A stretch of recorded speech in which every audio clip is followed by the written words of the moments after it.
Good evening. Welcome to the Deep 404. Let's start with Jens Stoltenberg and his admission at a EU Parliament meeting this week of President Putin of Russia's real reasons for invading Ukraine. Let's just go here and let's just have a watch and a listen to this. President Putin declared in the autumn of 2021, and he actually sent a draft treaty that he wanted NATO to sign to promise no more NATO enlargement. That was what he sent us. And that was a pre-condition for not invade Ukraine. Of course, we didn't sign that. The opposite happened. He wanted us to sign a promise never to enlarge NATO. He wanted us to remove our military infrastructure in all allies that have joined NATO since 1997, meaning half of NATO, all the Central and Eastern Europe. We should remove NATO from that part of our alliance, introducing some kind of E and B or second-class membership. We rejected that. So he went to war to prevent NATO more. So looking at that, what Jens Stoltenberg has just confirmed here today is that President Putin went to war and invaded Ukraine to stop NATO expanding. Now, this is a topic, this is a justification that many people have given for some time, and it has been soundly refuted by Ukraine, the West, people who have said that it was Russia seeing NATO expansionism as an existential threat to Russia. Those people were considered to be just Putin or Russian sympathizers. John Mearshceimer, the international relations realist who has since 2008 claimed that this is the real reason that we would see conflict in Ukraine. He's seen this for years, and he has been very logical in his reasoning as to why. He stated, along with Angela Merkel, the ex-chancellor of Germany, and ex-French President Nicolas Zarkosy back in 2008, that admission of Ukraine into NATO would be seen by President Putin and Russia as a declaration of war. Now, I've seen many people arguing that this is just some silly idea, that instead President Putin is a great imperialist and is looking to reconstitute the USSR, wants to take all of those nations and more and consume all of Europe. Again, look, if you've watched my channel, you'll know that I'm a fan of John Mearshceimer. I find him to be very clearly explained in his thinking, very logical, and someone who backs up his claims with good evidence, very confident in his position. Also very open to criticism and having his position challenged, just therefore to strengthen his arguments. I like the way Mearshceimer works. But to hear this now from Jens, to hear this being announced from the Secretary General of NATO, that the real reason that Putin went in here, into Ukraine, was because of NATO expansionism. I don't know if this was the strong message that Jens really wanted to be presenting, because what he's saying here today undermines that Western story or Western narrative that Putin is an imperialist and wants to take over all of Europe. What Jens has confirmed, and quite forcibly here, and providing receipts saying that this was sent to us in a document from Putin to sign, and here's clearly what it would have meant, and we rejected it. He is clearly stating here that yes, Russia started this special military operation in Ukraine because they saw the threat of NATO as an existential threat. That's why they did it. He's not claiming they did it because they were afraid of democracy or because they wanted to take over all of these other countries and just continue to consume all of Europe. So this is a big moment for for a lot of people who have previously said, no, NATO expansionism isn't it. That's not it. That's not why Putin went in there. Here we have the head of NATO saying that that's why it is. So I think this is very, very powerful. I also wonder exactly why he's said this now. And I wonder if this might be because the US, NATO, perhaps even the Ukrainians or some of the Ukrainians are looking for an off-ramp. They're looking for a way now to get out of this conflict in Ukraine. And the reason why I wonder if this may be why Jens is saying this now is because there have been a couple of things announced by high-profile Western people in the last week that seem to indicate a change in tone or in tact. Now, one of those is Mark Milley, the US Chief of Staff. He came out and announced that within 30 to 45 days, the Ukrainian offensive would begin to slow down and stop because of weather conditions. But he's effectively announcing that he sees there being an end to this offensive coming up, and that this offensive hasn't been successful. Also, there's US Secretary of State Tony Blinken, who in an interview has said that Ukraine would or will negotiate with the Kremlin, and that the US would follow right behind them in negotiating with the Kremlin, but they want Russia to begin negotiations first. Now, he said that the West hasn't seen any signs of diplomacy from President Putin. I don't think that that's really the case. I think we've had constant messaging coming from Russia, from Sergei Lavrov, the foreign minister, from Putin himself, from Dmitry Peskov, as Putin's spokesperson, that the Russians are willing to negotiate, but they need to see actual evidence that the West will negotiate in good faith. Remember that the Russians had begun negotiations with the Ukrainians in 2022 in March, and it looks like that was almost agreed to in April before Boris Johnson travelled there and convinced Ukrainian President Zelensky to side with the Americans and effectively go to war with Russia. So Tony Blinken saying that, announcing that, hey, we will negotiate. We just need you to start. General Milley saying, look, there's 30 or 45 days left of this offensive before it's going to shut down. And now Jen's coming out and saying, look, the reason that Putin went here was because of NATO. Then to me, these three topics sound like they could be starting to coalesce, and maybe this is how the part of the story gets out. It's coming to an end. The offensive hasn't been successful. We've got the winter coming. We're ready to negotiate. Now, there have been talks of some back-channel negotiations going on already between some ex-diplomats of the US speaking to Russia. That rumour has been floating around for a while. When we've got Jens saying, look, NATO is the reason, which might be a reason for them to say, look, we actually need to just, we don't want this conflict to spill over into any other nations. We don't want this to go into Romania or Poland. So we're just going to pull NATO back a little bit from Ukraine. And it gives the opportunity for them to start to slow this down and sort of wind out of it if they want to. I'm not saying this is what's going to happen, but I'm saying this could be what all of these changes in the rhetoric that we're getting from the West could be pointing to. We've got to remember that the biggest driver behind this is the US.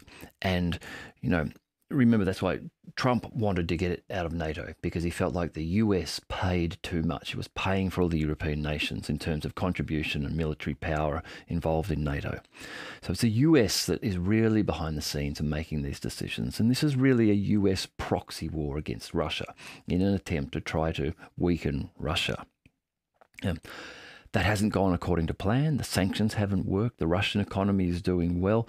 Yes, people say the Russian ruble is low. I've gone through that. If you have a look back through the channel, I've done a previous report on the Russian ruble and why it's not a problem for Russia domestically. Russia has got great domestic production going on. It has a labour shortage because there's so much work required, on this war footing that Russia has taken. I've seen reporting that the EU is looking to announce a downturn in the European economy with recession on the way. In lots of Western nations, we're seeing that sort of thing happen.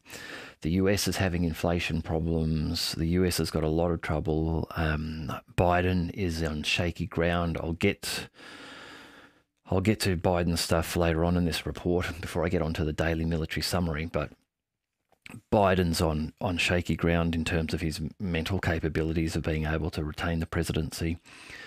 It might just be that Biden's administration is getting to the stage where they're thinking, we need to cut our losses on Ukraine. We're not seeing success. The general public has had enough of their tax money being sent over there. We're not going to be able to demonstrate success because, as President Chief of Staff Mark Milley is saying, the offensive is going to stop in a month or 6 weeks' time just due to weather conditions. So we're not going to have the opportunity to then show more success beyond that time. So the administration might be looking at just, moving out, finding a way out. We will certainly see. I mean, I'm sure we will still hear plenty of talk of supporting in whatever it takes, and there will be aid packages announced, but those aid packages are already starting to reduce in size. They may continue to reduce in size further once we get into the new year, once we get into 2024. Now, just other challenges for Ukraine, not only with entering NATO, but entering the EU. So, Ukraine has announced that it's prepared to make some additional amendments to its law on the teaching of secondary education in minority languages. They are looking to unlock an agreement with the EU and to start the accession negotiations this year. Ukraine is willing to allow teaching in Hungarian and Romanian languages, and negotiations about this will begin with Hungary and Romania in the next week. However, this does not apply to Russians and Russian languages being taught in Ukraine. Now, one of the challenges there is that on the road to EU accession, Ukraine needs to front up to the Venice Commission of the Council of Europe. The Council of Europe was established in about 1991 after the breakup of the Soviet Union, and ostensibly to provide assistance on establishing guidance, rules for the establishment of governments as nations moved out from under the control of the USSR and became their own nation. So the establishment and set up of constitutions for nations and things like that. Anyhow, part of the process to get into the EU is you have to get past these guys and meet their checklist, and they believe that Ukraine should protect the language rights of its Russian speakers within Ukraine. So more challenges there for Ukraine if they do wish to remove all Russian-speaking people from the country, or all historical ties to Russia. That will become a challenge for them going forward. Something that's a little bit interesting, I've mentioned this a couple of times. Now, the Military Summary channel, I don't know who it is that's behind Military Summary channel, but he does a really good daily update of battlefront activities. And one of the key things that he has, and that he's able to leverage, and he's starting to do so now, he's built this data up over time, is that he, with his map, he actually takes videos, geolocates those videos. So these are Ukrainian attacks against Russia or Russian attacks against Ukraine, places them on the map, dates them when they occurred. And so he's now able to do some temporal analysis and look at what's happening in regions over a period of time. And some of the information that he's starting to bring out from that is really interesting. What in the Zaparosa region, he's noticing there that there is, let me just give me one moment, I'll get to the map here. Where's our map? So, where are we here? Zoom out a little bit.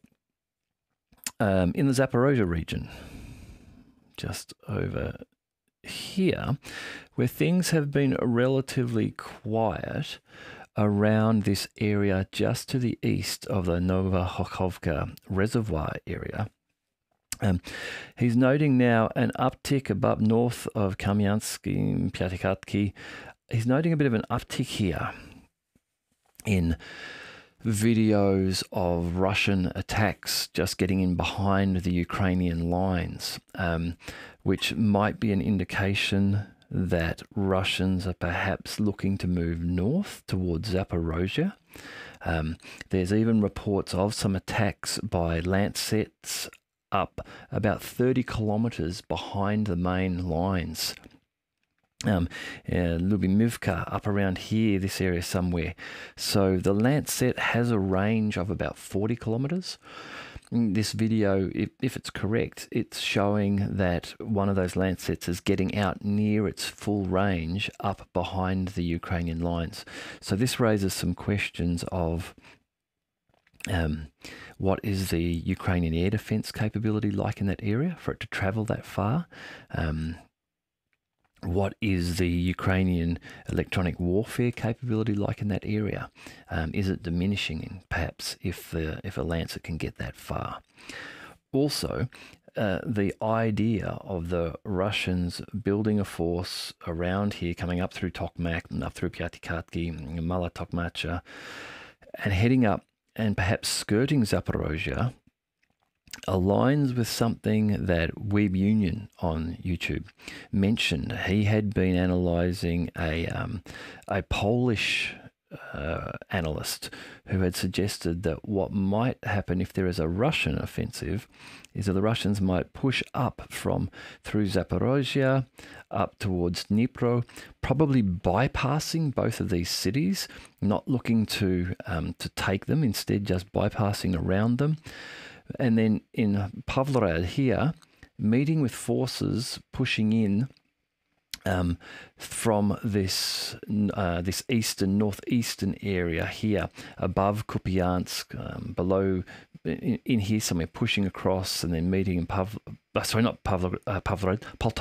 pushing up to Poltova, and the forces coming in from just below Sumy, coming in this way, meeting here, and then cutting off or encircling all of the Ukrainian forces in this area here.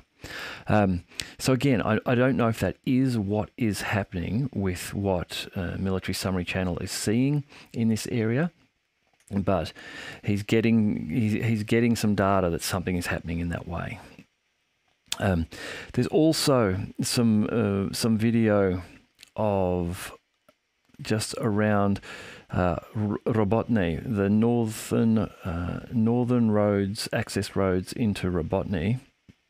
Now, video has come out of this.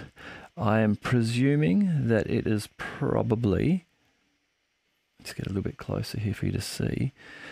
It's probably this road coming up here out of Robotny. It's one of these roads here. And while I haven't got the video, this is a screenshot taken from the video, which I hope you can see.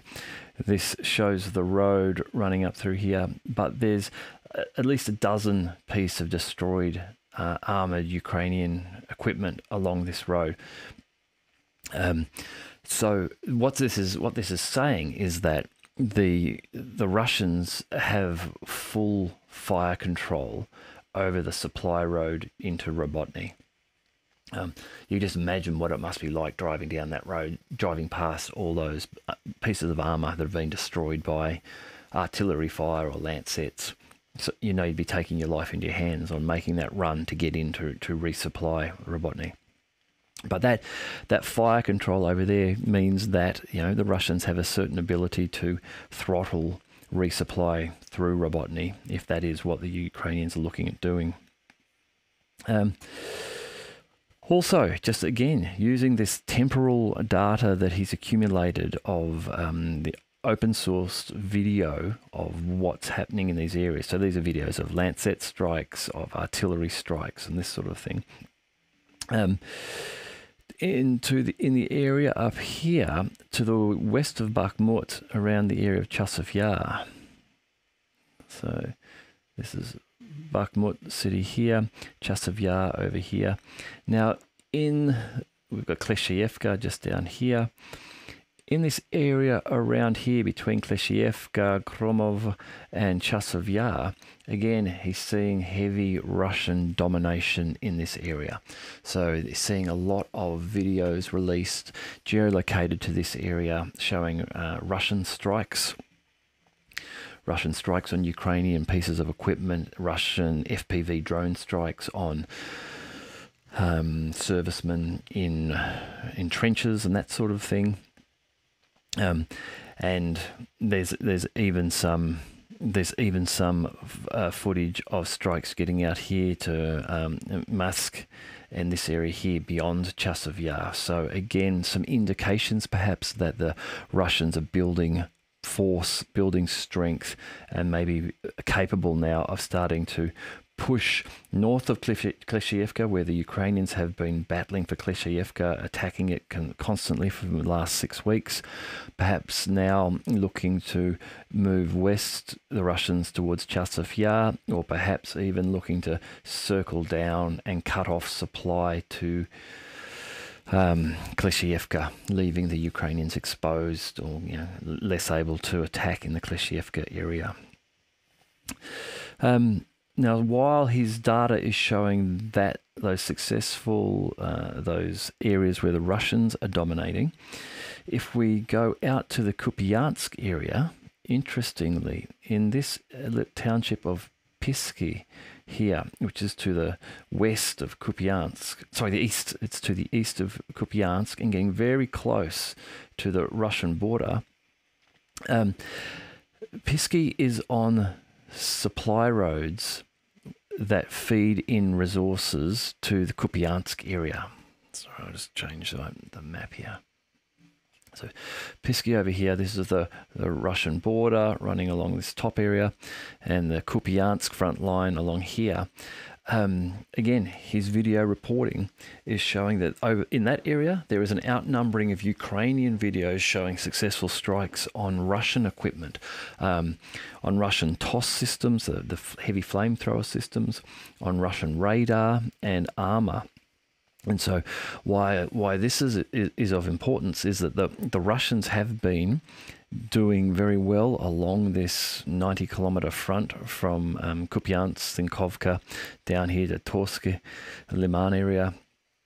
But if the Ukrainians are beginning now to cut access to supply roads, that's going to make this more challenging for the Russians to hold this front line and get themselves across to the Oskol River, which I believe is tactically what they're trying to achieve here.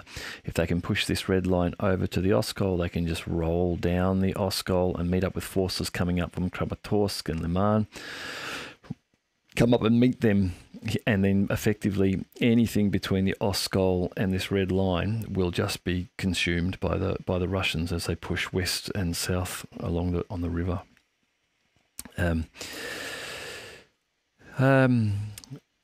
In Kiev, he's reporting that there have been some continued drone strikes, and there have been some drone strikes just of recent. There has been a decline in the number of missile attacks in the Kiev region over the last few weeks. Now, trying to make some guesses at why this might be. This could be because Russia is looking to conserve missiles, wait until the winter arrives, and then launch some massive strikes upon the energy infrastructure of Ukraine, effectively put maximum pressure on the Ukrainian government this winter to negotiate and give up the fight effectively. The Russians overall have seemed to be relatively restrained in their attacks on energy infrastructure. Now, in Odessa, the ports, the oil supplies there, yes, they've attacked them. But throughout the rest of Ukraine, while there have been attacks, and there were repeat attacks in some cases on some electricity grid elements, there hasn't been a wholesale destruction of the electricity grid in Ukraine. So that could be one reason. The Russians could be saving up missiles for something like that and just getting maximum effect once things start to get cold. It could also be that Kiev is suffering a lack of air defense, and that drones are now more freely able to operate, and they're able to approach Kiev more successfully and don't need the accompanying missile strikes on air defense systems. With Kiev, it's often a little harder to tell. They're pretty locked down. The Ukrainians and the GRU intelligence directorate keep a pretty tight handle on what comes out in terms of video from Kiev, in terms of air defense responding to missile and drone strikes. So often we will hear reports that missiles and drone strikes are headed that way. Air alarms, air raid warnings are on in Kiev, but we may not get much video evidence out showing what has happened. In the past, Ukrainian people who have published that online have actually, I believe, been arrested for posting that, because it's considered to be giving away military secrets and giving away to the Russians the location of the Ukrainian air defense. Now, talking about missiles, the ATACMS. So it's sounding more and more like the US, but the Biden administration is getting ready to approve the supply of the ATACMS missiles. Yesterday, the Biden White House said it does not rule out the supply of ATACMS to Ukraine, but it's not ready to announce that yet. So reading between those lines, it may well be that the ATACMS are on their way. The ATACMS might be on their way to Ukraine. They might be getting there very shortly, but the announcement that they are there may not come until they are there, they're distributed and ready to go, or it may not come until they have been used the first time. Now, the ATACMS, which is formal name is an MGM-140 Army Tactical Missile System. It's a tactical ballistic missile. Lockheed Martin produce it. The reason that it is important in this conflict and why it's wanted by the Ukrainians is its range. It has a range of about 300 kilometers or 190 miles. The currently supplied US missiles, I believe, top out at about 150 kilometers. So this is almost double the range of them. So they can be launched from an M270 multiple launch rocket system, MLRS system, and they can be launched from the wheeled high mobility artillery rocket system, the HIMARS. They travel at Mach 3 or faster than Mach 3, which is about 1 kilometer per second. That's fast, 1 kilometer per second. They'll do 3,000 kilometers per hour, and once they impact, they have a lethal blast radius of 600 meters, and that's a big, powerful piece of equipment.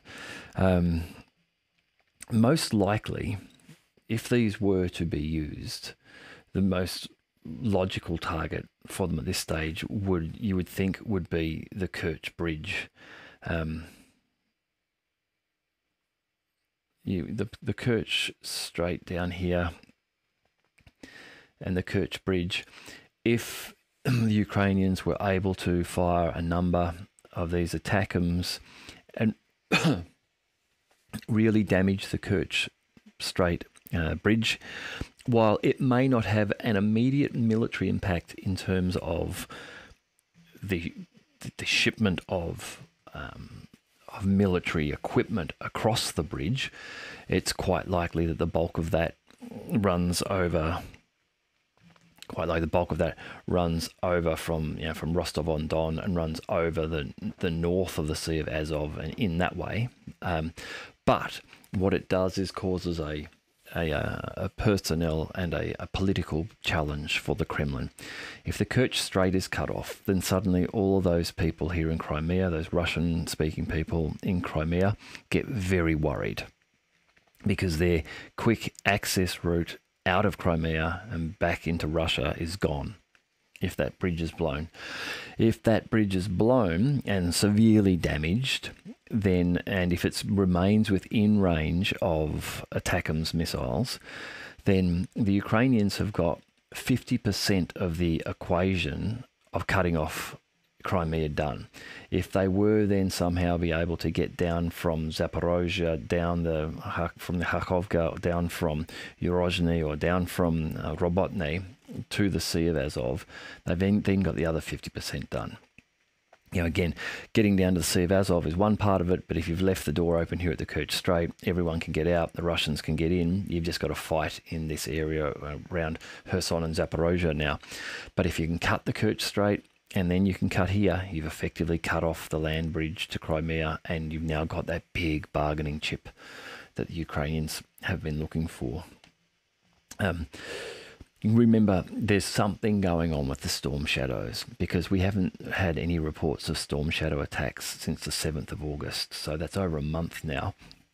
And it seems as though that attack in the Khmelnytsky region up here, in the Khmelnytsky region at the Starokost-Nyantinev airfield that happened on the 6th of August. That attack, which when we saw videos of it afterwards, didn't seem to demonstrate a great deal of damage to the landing pads. There weren't, as may have been expected, destroyed aircraft all over the field or the whole runway destroyed.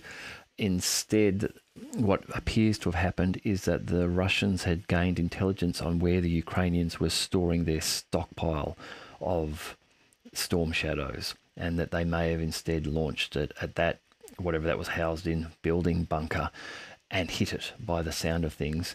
I think the following day, the 7th, we had reports of 12 storm shadow missiles fired.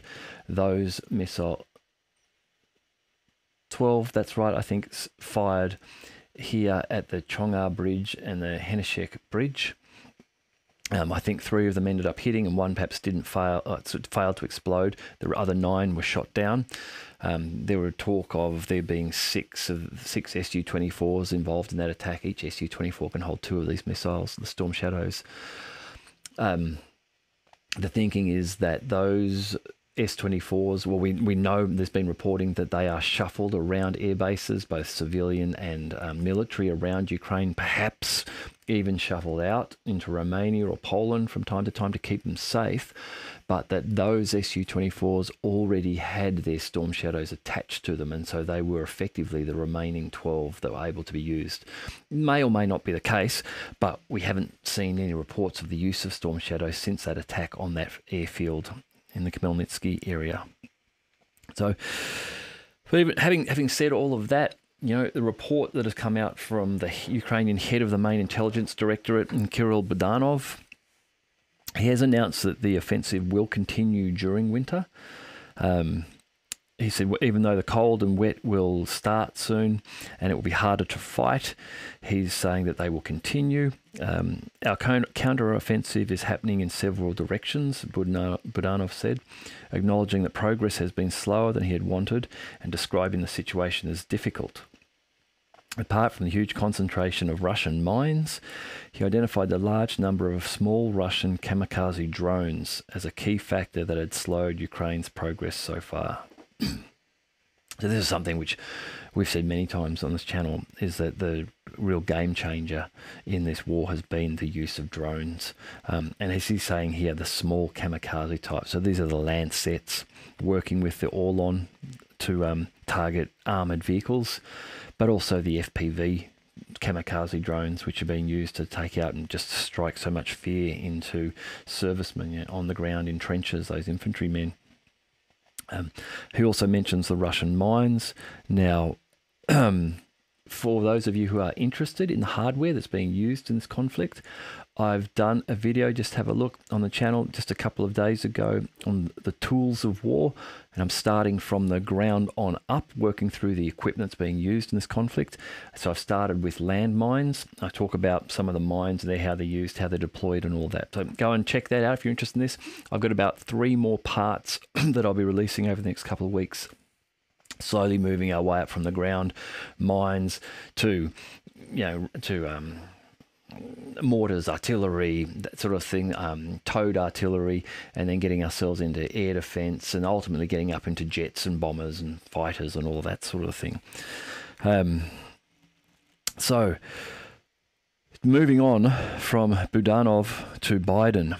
So American President Joe Biden has had another moment. He's actually had a couple of them in the last week. At the G20, he fumbled Mohammed bin Salman's name. He couldn't quite get it right. And then, very embarrassingly, he went on to state that he wasn't sure if Salman had spoken that day or not, but that if he had, I didn't notice if he spoke or not. So, honestly, he sounded like a dottery old grandfather, just not in control, no context of really what was appropriate to be said. But once he had then said that, I didn't notice if he did speak or not, he then kind of fumbled away saying, I'll just end it there. Again, an abrupt ending to his speech.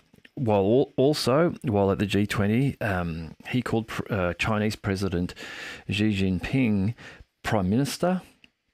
He then went on to refer to Vietnam as a third world nation, which is not a particularly PC term for him to be using these days, and then sort of went around and tried to fix it and say, I'm a member of the global south.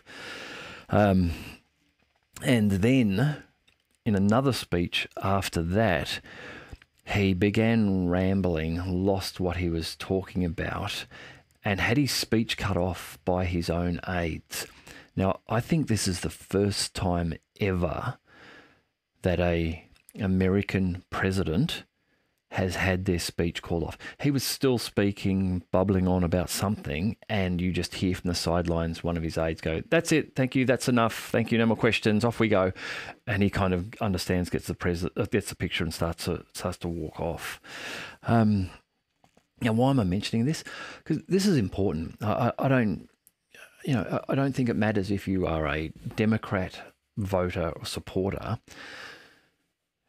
You've got to be concerned that the President of the United States has become so feeble in his mind that he can't remember the names of his international peers. He's unable to recall if someone spoke that day. And now maybe he just didn't really notice, wasn't really following things, but he's lost the context to know that that's not something that he should say. He should have sidestepped that and not mentioned whether he'd spoken or not at all, but he's not capable of doing that anymore. And the thing here that is demonstrated by him being cut off by some member of his team is that Biden is not running the show anymore. Now, I mean, we can all guess at who is running the show. You know, the Newland and Blinken and Sullivan and those guys probably, but it's not Biden. Even rumours of ex-President Barack Obama still having great sway and a great deal of communication with President Biden sounds possible too, but it's certainly not Joe Biden who is making critical decisions. He's just not in a position to be able to do it, and it's sad. For a number of reasons. It's sad for America that they're not capable of recognizing this and saying, it's a shame, our president's not well, he's going to step down and we'll replace him with someone who's capable. At this stage, they're becoming a laughing stock, whether they're aware of it or not, on the global stage. And there's just been so many of these moments. The hand-holding moment with Modi, Prime Minister Modi of India, when he should have been holding hands with his wife. There's a lot of these things, and I think part of the problem is that their VP, their number 2, she rates even worse than Biden does. So they can't successfully run into this election with Kamala Harris in the front-running position. So, there is talk now that Gavin Newsom will be going for the role, the Democratic lead role for the presidency. I've even heard talk now that Michelle Obama may be getting geared up. Now, Michelle Obama would be a powerful Democrat contender for the presidency. I could see her doing very, very well in the United States. Should be up against Trump. It would be a big battle of ideologies. It would be a big fight if it ends up being Michelle Obama and Trump. Gavin Newsom, I think Trump will beat. I don't think Gavin Newsom's... If it was a Gavin Newsom-Ron DeSantis fight, then maybe you'd be a little concerned. But Trump and Newsom, I think Trump will beat him. Trump and Harris, Trump will win. Trump and Michelle Obama, I think that's a real challenge. If they can convince her to run, I think that will get all the Democrat vote. Just back to Biden. So one other thing, which is bothering me about Biden, and this might split half my audience off, but so Biden's capped off the week by saying the only existential threat humanity faces, even more frightening than nuclear war, is global warming going above 1.5 degrees in the next 10 to 20 years. He said this at a press conference in Hanoi on Sunday, and that'd be real trouble. I guess a 1.5 degree global rise everywhere in the next 10 years, would cause some change. However, the whole concept of a climate crisis, how that's defined, what that means, what consideration is given to the benefits of increasing temperatures. There seems to be a very one-sided mainstream media discussion going on about climate at the moment, much like there was a very one-sided discussion of COVID while it was going on. If you spend some time online, if you look for some people, Dr. Matthew Olecki, if I figure out how to make this work, maybe up here or here, there might appear a little link to an interview I did on my other channel, The Third Party Show with Matthew Olecki. If you're interested in climate crisis challenge, check that out. I'll get Matthew back on again on The Third Party Show at some stage. We'll talk some more about that in a couple of months. But there are some pretty conservative scientists out there who are indicating that rising temperatures may have some benefits. Reef areas, the Great Barrier Reef has put on the most reef growth in ages in the last year. Reefs tend to accumulate in warmer waters, not in cold waters. There's a lot of information out there that CO2 levels help plants grow.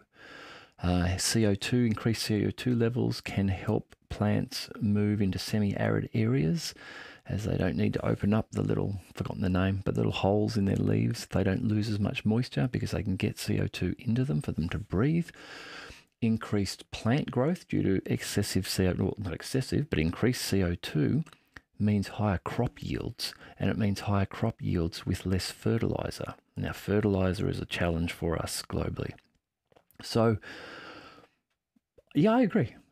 Temperature rising 1 degree everywhere all at once would have some shock. We would survive, but have some shock. But I think these are modelled scenarios, and I think in the mainstream media we hear the worst possible modelled scenarios. And I think very little time is given to the other side of this argument. Anyhow, that was just how Biden capped off the week. Something that, if you guys are interested, we can talk about on another on another report sometime. Elon Musk has been in the news. It must be interesting being Elon, you know. He is now in trouble for not directly supporting the Ukraine and the US by breaking his terms of service with Starlink and allowing Starlink to be deployed right down to the Crimea. Basically, the Ukrainians were preparing attack on the Black Sea last year, on the Black Sea Fleet, and they wanted to use Starlink to be able to communicate to the level they needed to do that.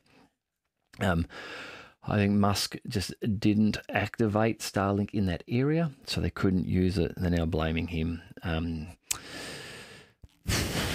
I've forgotten her name now. I've forgotten her name. One of the American senators, Democratic senators. I can see her, but I just can't think of her name at the moment. She is now calling for an investigation into Elon because of this, and, you know, probably for some kind of a war crime because he didn't do that. And Elon's pretty cool-handed response was, if I had turned this on in that area, the Ukrainians would have sunk half of the Black Fleet, and this would have led to massive escalation, and I didn't want to escalate a war. So I can kind of see Elon's point on this one, you know. You don't really want to be the guy to escalate a war. But it does show, too, a sign of the times, a change in the way that things operate, in that in conflict now, someone like Elon could decide the outcome of the war. I mean, if this war might have just gone dreadfully for Ukraine if it had happened just 3 years earlier anyhow, because Starlink, if it wasn't there, the Ukrainians rely on Starlink heavily. Now, if they didn't have that, they would lack that communication tool, and they may already have been overrun by the Russians, who are not relying on Starlink. Who knows? Maybe that would have been a much faster solution to this problem, and we'd have had far less people killed. You know, it's like rolling the dice. You just never know what you're going to get, and it's interesting. Anyhow, that Musk is he's in the news now for that. I think that's come out as part of some of his an autobiography has been written on him, and part of it has come out of that. An announcement from Brazilian President Lula da Silva that if President Putin of Russia travels to Brazil for the G20 in 2024, that they will not arrest him, despite the warrant in the International Criminal Court. Now, that stopped just recently, President Putin traveling to South Africa for the BRICS summit. Now, that's because South Africa is signed on to the International Criminal Court, but President Lula da Silva stating that they won't arrest him. Obviously, they would want him to attend a G20 summit if they can get him there. China, just a little bit of China news. So China, Defense US.com article has stated that China has been testing its clone of the Iran Shahed 136 kamikaze drone. Now, 2 weeks ago, Defense US was saying that this is an idea, that yes, China was working on this. Now video has come out that is showing the test flights. The Chinese version of the Shahed 136, instead of having a propeller, it's actually got a jet engine. It has a claimed flight time of 10 hours. It's known as the Sunflower 200. And Janes.com, the military journal, are reporting that there will be 4 variants of it at 25 kilos, 40 kilos, 80 kilos, and a 100 kilogram version. So, you know, here we see the success of the Shaheds. We see, you know, the Geran drones, the Russian clone, the geraniums. Now the Chinese making copies of these Iranian drones. Obviously, the Iranians were onto something good in terms of drone technology there. and it's being picked up now. And like I say, we're going to see this in all conflicts going forward. There'll just be an increase of the use of drones in all conflicts and of all types. Already in this conflict, we've seen for the first time a ground-based wheeled drone capable of driving out, picking up dead and wounded and retrieving them from the battlefield. And that's something we've never seen before in conflict. There's video of that. I did a report on that a little while ago. Lots of developments in terms of drone capability. Going on, China and Russia, their attempts to bring about de-dollarization continues. Reporting now, George Sinoviev, the director of the Russian Foreign Ministry's First Asian Department, has reported to RT that now 80% of payments between Moscow and Beijing are being made in their national currencies. And this is reportedly an uplift from 25% of payments at the start of the special military operation. So a year and a half ago, China and Beijing, when they were settling payments between the nations, they would be doing 25% of it in national currencies, being in the Chinese yuan or the Russian ruble, and the other 75% would have been done in the US dollar. Now that has flipped, and 80% of payments are in yuan or rubles, and 20% is now in the US dollar. He also added that the volume of trading in the ruble-yuan pair on the Moscow exchange has outpaced volumes in the dollar-ruble pair. So he's just saying that, this is Zinoviev, that Russia and Chinese businesses are moving away from the Western currencies, opting for the ruble and yuan as more reliable and safe ways of payment. I guess that's depending on the nation. But as he's saying, definitely Russian and Chinese businesses now feeling far safer to be dealing in their national currencies than dealing in the American currency. In Donetsk at the moment, Patrick Lancaster has got some great reporting. If you haven't checked out Patrick's channel on YouTube, please do. He's reporting that the elections in Donetsk have started. Now, I watched some of the reporting that he did from one of the election houses there.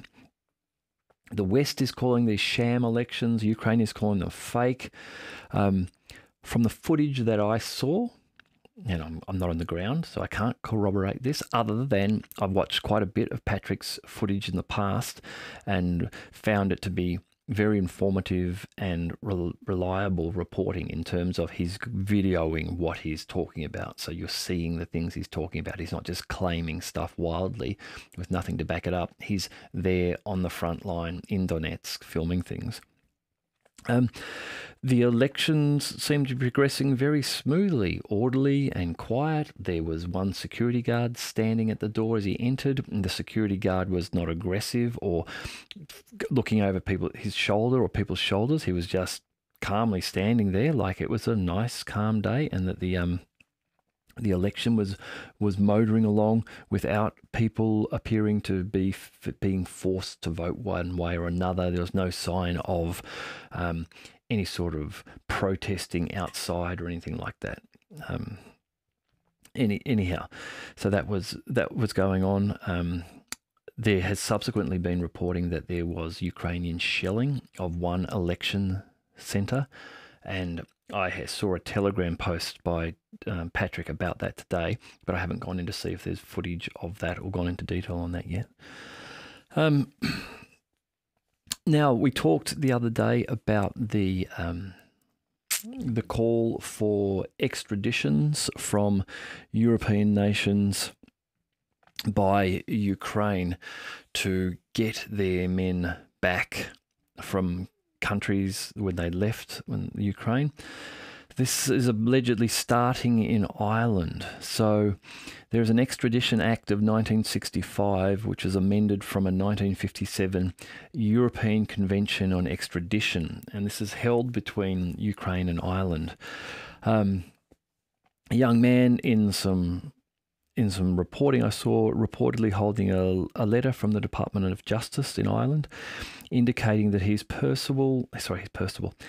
this person is eligible for military conscription and that they have failed to comply with their legal requirement to serve in the Ukraine armed forces. This offence is punishable by jail in both Ireland and Ukraine.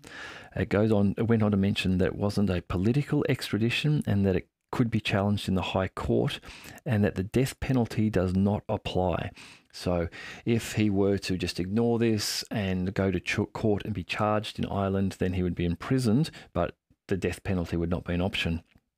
This makes me wonder if this is what some Ukrainian men in Ireland might choose to do and avoid the possible death sentence of travelling to the front line and battling the Russian army. More and more signs that Ukraine are being stretched and being pushed to reach anyone that they can to throw into the fight. One last thing before I get to the battlefront update, the Ministry of Defence update for the day. Kim Jong-un, the North Korean president, has arrived in Russia, or is travelling. He travels by armoured train, old school, travels in an armoured train. His train has entered the territory of Russia now, and so he's on his way to Moscow to meet with President Putin. And they will speak about a number of things related to business, military, and perhaps assistance for North Korea. Okay, pardon me. I'm still getting over this cold, but it's on the way out. This is the Ministry of Defence update from the last 24 hours. I will just roll through this one. In the Donetsk region, we can go to our map here. So let me just change view here. Let me just get to our map. And then we will start. Right. In the Donetsk region, around here. The Yug group of forces are operating, and in cooperation with aviation and artillery, they have successfully repelled 5 attacks by the Ukrainian assault groups close to Kuryomovka, Avdiivka, and Krasnogorovka. So, where are we? Krasnogorovka is around here. It's around here. And Avdiivka is here just north of Donetsk. Avdiivka appears to be coming under tighter and tighter control from the Russians, who have it quite surrounded, it seems. And there is one main access road, this access road here, into Avdiivka. Now the Russians have fire control over this, and I think pretty much using Avdiivka as a mini Bakhmut. They know that the Ukrainians want to hold on to Avdiivka because it is from Avdiivka that they are able to shell Donetsk, and have been doing that. And it would be, again, a large morale and PR loss for the Ukrainians to lose Avdiivka. For that reason, the Russians are just keeping the gate open so that they can resupply, and then the Russians can continue to attrit them in this area here. The Ministry of Defence reporting says one ammunition depot of the 28th Mechanized Brigade of Ukraine was destroyed near Delivka. One command post of the 100th Territorial Defence Brigade has been hit close to Sebryanka. The enemy losses were up to 200 Ukrainian servicemen killed and wounded, 8 motor vehicles, 1 D-30 howitzer, 1 US-manufactured AN-TPQ-50 counter-battery radar station. Now, as I say, in the Tools of War episodes that I'm doing, I'll be working through things like these different howitzers that we hear about here, the M777s, a bit about those, what these counter-battery radars are. So they'll be coming in some later episodes, but the first one's up. Just go and check on the channel. It's just there a couple of days ago, the Tools of War. In the South Donetsk region, units of the Vostok group of forces repelled 3 attacks by assault groups of the 38th Marine Brigade and the 128th Territorial Defence Brigade close to Novomyrske and Priutny in the Zaparosa region. So let's just get this up here so you can see what we're talking about. Priutny is here, which is to the west of Urozhny, this area here that we're talking about. So the Ukrainians trying to push westwards from Urozhny towards Priutny, also trying to push eastward towards Novodonetsk, around this area here.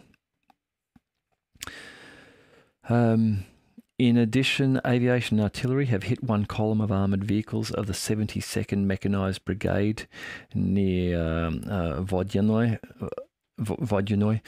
The enemy losses were reported up to 160 Ukrainian servicemen, 2 armoured fighting vehicles, 4 motor vehicles, as well as 3 M-Star-B howitzers. Now the Zaparosa direction, moving across to the west. Here, Zaparosa fighting is around this area from the Novokhovka Reservoir area through to Robotny, this area here really, and around Verbova. In the Zaparosa direction, the Russian grouping of troops, aviation, artillery and heavy flamethrower systems have repelled one attack by the 47th Mechanised Brigade close to Robotny in here. In addition, one ST-68 air target detecting and tracking radar was destroyed near Trudovoy in the Zaparosa region. The enemy losses were up to 145 Ukrainian servicemen, 2 tanks, 3 motor vehicles, and 1 UK-manufactured Stormer HVM surface-to-air missile system. In addition, in the course of counter-battery warfare, 1 US-manufactured M109 Paladin self-propelled artillery system, 1 US-manufactured M119, as well as an M-Star-B and D-20 howitzers have also been destroyed in the Zaparosa direction in the fighting in the last 24 hours. So we still see heavy fighting occurring in these areas. In the Donetsk area, the number of servicemen lost has decreased from what we saw last week, where we saw some numbers there getting up towards nearly 400 reported servicemen lost in an area, only about 200 today. So perhaps the Ukrainians looking to husband some of their resources a little better, perhaps not sending them in small undefended groups without armour.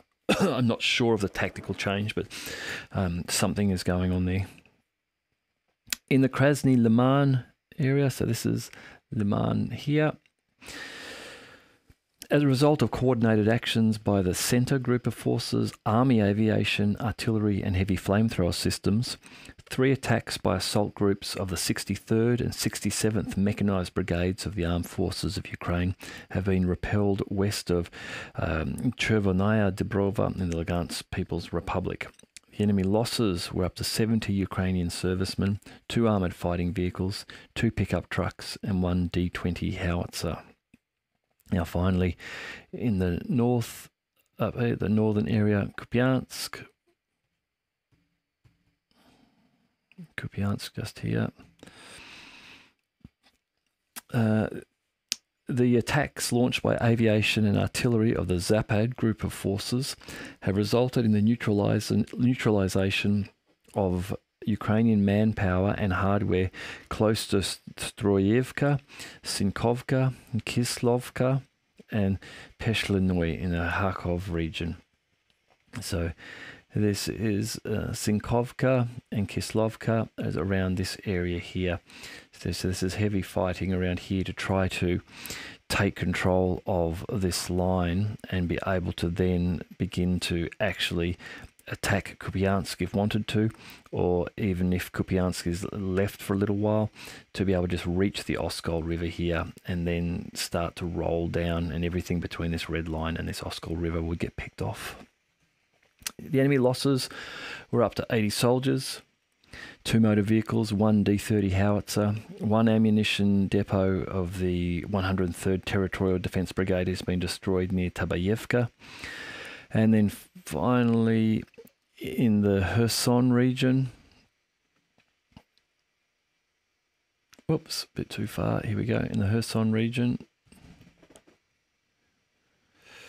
this is Lvov, the Antonovsky Bridge and Kazachi Lahiri area here.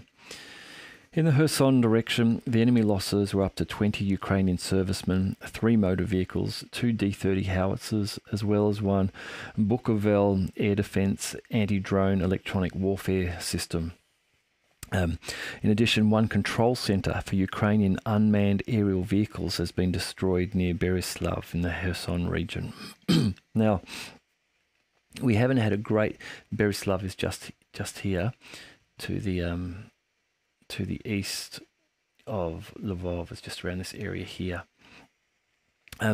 Now, we haven't had a great deal of reporting from the Kherson region of the actual down at ground level activity, but we are seeing that 2 howitzers have been destroyed, as well as anti-drone warfare system and a control centre for drone and aerial vehicles. Both of these will have an impact on the Ukrainian ability to operate in this area. Losing an anti-electronic warfare system just means that the Russians now will be able to begin to dominate with their drones, with them not being counteracted by the electronic warfare system. And at the same time, if the Ukrainians have lost a control centre for one of their drone centres, that's going to be problematic for them too, and likely to lead the Russians to have some success in this area. Although the Russians aren't seemingly looking to push across the Dnieper River into Kherson at this point in time, if they can just consolidate their positions, buy themselves some more time to strengthen some defensive positions, then if the Ukrainians do manage to get across in some of these island areas down here, if they do manage to get across through these island areas, the Russians then having more time to prepare defensives and having an upper hand in terms of drones, are likely to be able to sort of repel some of those attacks more easily. Last thing, that's it for the battlefield update. This is just something I just wanted to read out. This has come from a Ukrainian Telegram channel from Legitimy. Now, Legitimy seems to be one of the more balanced Ukrainian channels, I guess, in that they're a Ukrainian supporting channel, but they don't seem to be delivering as much Ukrainian propaganda in their reporting. Like some Russian channels, just full of Russian propaganda. Other ones, far more balanced. This is from Legitimy. Our source reports that the office of the president, this is the Ukrainian president, President Zelensky, that the office of the president is considering the option of officially declaring war on Russia and large-scale conscription of everyone into the army. Yes, this is also convenient to remove the topic of holding elections and indignation about illegal mobilization. Many people call this step agony, which will confirm the fact that everything is very bad in Ukraine and the authorities are leading the country to collapse. Now, this is a translated text, so some of these words will sound a little odd in English. But what Legitimy is saying is that he's got sources indicating that the Ukrainian administration is looking at officially declaring war, and that will enable them to then undertake a large-scale conscription across the country of everyone into the army, that it would also conveniently allow them to avoid holding elections. There has been a lot of talk as to why President Zelensky might want to avoid holding elections at this stage, and remove the problem about illegal mobilization. If effectively you've declared war and everyone is now capable for mobilization and in fact required, then grabbing them off the street isn't such a problem because they're effectively required by law to go fight. Now, where these people still have a choice and perhaps have not yet been conscripted, grabbing them off the street is not a great look. It goes on to say, there are many reasons. 1, Zelensky will not win parliamentary elections and will not have a monopoly. There is a version that he could be leaked and even made guilty of inciting war. This means it's easier for him to sink the ship in order to cover up traces of corruption. So here, I guess what we're hearing from this Ukrainian channel is that Zelensky's not confident that he'll win the election and will no longer have won't have a monopoly on power. He was likely to lose power if he were to hold an election. And there is a version or some suggestion that he could even be made guilty of inciting war, so that if he were to lose power, that the new administration, the new government might turn on him and basically say, hey, you had the opportunity to negotiate your way out of this, you didn't, you've caused all these deaths, and so he becomes the scapegoat. And that is, it's easier for him to sink the ship, to do more damage to Ukraine, have a total war and wipe the country out in order to cover up traces of corruption. This would then, he could just take off to his beach house in Majorca or wherever it may be, I suppose, and try to avoid dealing with the destruction of the Ukraine state. Point 2 says, they stopped giving money and loans anyway. I think here he's referring to the West is stopping or slowing down giving money and loans. This threatens internal explosion and default. So without Western funds internally, they're unable to pay government wages. They're not unable to help people, pay sort of support to people impacted by the war. And so this threatens internal explosion and default. Ukraine will face Maidans and military coup in the coming years. So again, trouble on the horizon if he is to try to retain power. So perhaps one of the reasons why he would be looking to call a war and total mobilization and avoid elections. 3, the transfer of weapons has slowed down and will soon look like mini handouts. This will not be able to influence the course of the war, and the government will be forced to capitulate. This is very interesting to be coming from this Ukrainian channel, because these are things that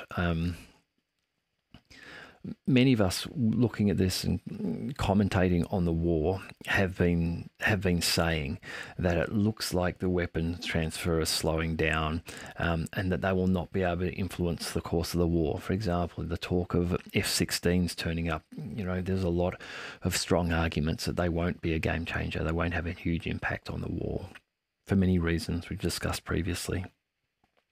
4, it goes on to say, losses in manpower and equipment are growing. On the contrary, the enemy is strengthening. Nobody wants to fight anymore. The morale of society has sunk to the bottom. Now, it's hard to argue with this. Losses in manpower, look, we're seeing that. As I say, even if you don't believe the Ministry of Defence numbers, that's fine. But if you spend any time at all on Twitter or Telegram, and you know where to look, there is endless daily video of servicemen in Ukraine being killed.